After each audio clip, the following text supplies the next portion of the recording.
What's up, YouTube? I'm back at it again. It's your boy, Carl 713 Music. Okay, the title of my show today is, well, not just today. I'm gonna do 50 shows starting every day, Monday through Friday. The title of this is The History of Boxing. I was going to call it Boxing Historian, but somebody on YouTube already got that name. Love your show, by the way. My show is based on the 50 greatest boxers of all time. My greatest boxer of all time list, I have facts, a lot of facts, and not facts, but it's based on the ESPN's 50 greatest boxers of all time. And my first segment is it's gonna be brief, but the first fighter is none other than Walker Smith Jr., born May 3rd, 1921. Guess. Take a guess. Y'all should know that. None other than Sugar Ray Robinson. He's considered the number one boxer, the greatest fighter of all time. I'm going to start this segment out first, though, is I'm going to compare eras. I'm going to compare our era first. And in our era, we have two all-time greats. We have none other than Floyd Mayweather and Manny Pacquiao. Now, Floyd Mayweather and Manny Pacquiao, they both, had similar paths. They both turned professional around the same time. Both started at 106 and moved up. I don't give either guy leverage over each other because both of them had very similar paths. Manny Pacquiao, he moved up to welterweight because of the competition and because of the money. The same thing Floyd Mayweather did. When Floyd was at 135, he was calling out all fighters, Costa Zoo, Oscar De La Hoya, Sugar Shane Mosley. He just couldn't get a fight. At the time, he was an outstanding fighter. And looking from the outside, looking in, you look down and you look at, if you're Shane Mosley, you're Oscar De La Hoya. And at the time, you're fighting big names and you're looking down, okay, Floyd Mayweather wants to fight with me, but he's not pay-per-view attraction or a big name. Why should I fight a guy for high risk, low reward? So they moved on. Shane Mosley moved on to fight bigger guys for bigger paydays, and so did Oscar De La Hoya. And dealing with Manny Pacquiao was similar. The only difference is Manny Pacquiao had a lot more competition in the weight classes that he was fighting at, because you had Marco Antonio Barrera, you had Eric Morales. I mean, you had a lot of fighters. And Manny Pacquiao, he had, for as the early careers, he fought far better competition than Floyd Mayweather. I'm a Floyd Mayweather fan, but by far, in the early stages of their careers, Manny Pacquiao, he fought bigger names, because Marco Antonio Barrera was a huge superstar. I mean, he had beat Nassim Hamed, who only lost one time in his professional career, and that was to Antonio Barrera. And Manny Pacquiao handled him. He took him out without a shadow of a doubt. He took him out, and so you really had to look at that like, God, I mean, Manny Pacquiao is pretty good, and you also had to look at Floyd Mayweather. He beat Diego Corrales, Gerald Hernandez, Manfredo, Arturo Gatti. He beat a lot of good fighters, but the thing about it is like I said, they had similar paths.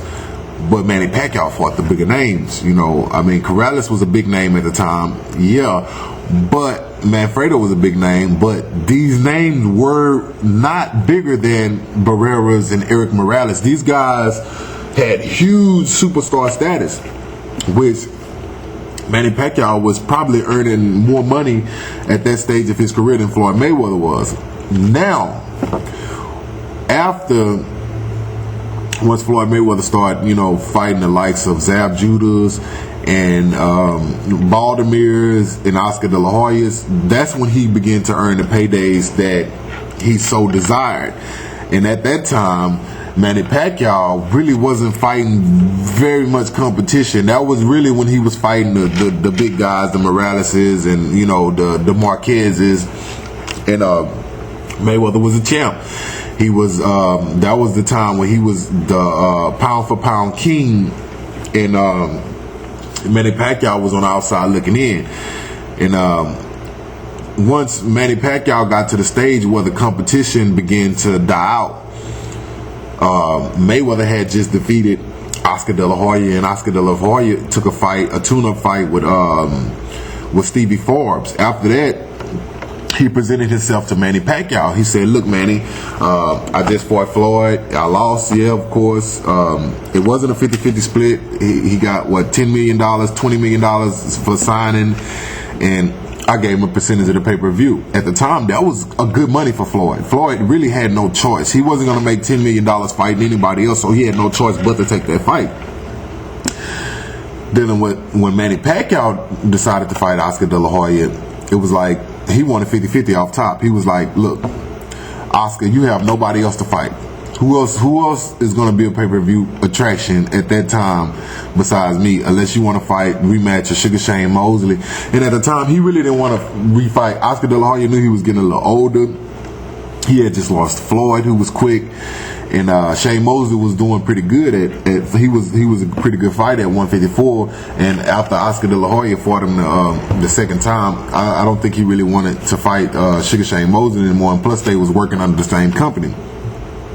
So he took, you know, dabs at fighting Manny Pacquiao. Manny Pacquiao said, "In order to fight me, you gonna have to take a 50-50 split.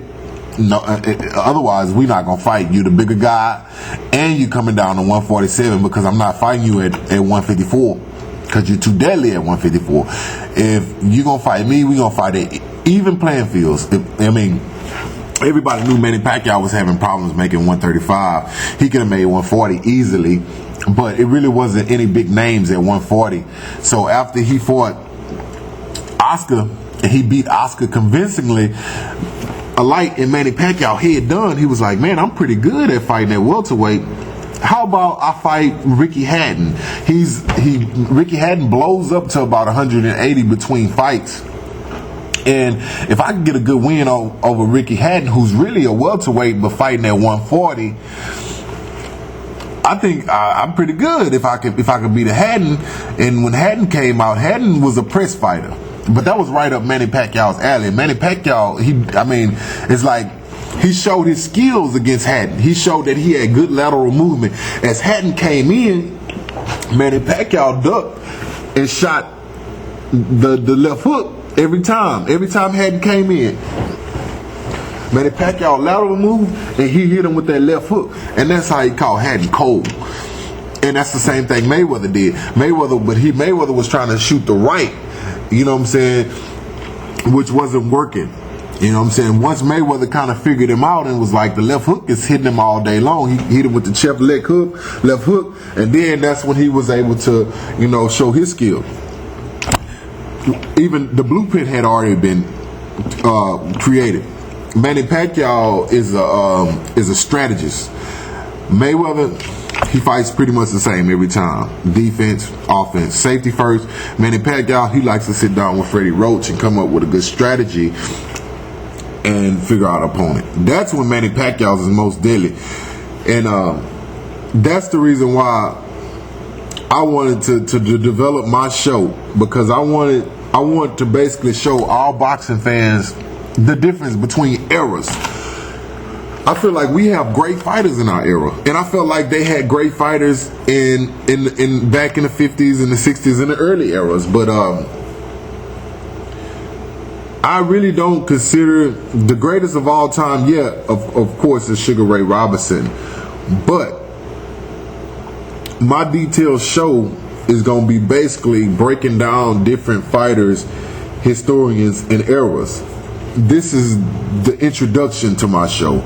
I never really thought that I would be on this show asking for subscribers, but if you could click the subscribe, you can really get an understanding of the show that I'm creating right now. I mean, I'm basically breaking down the history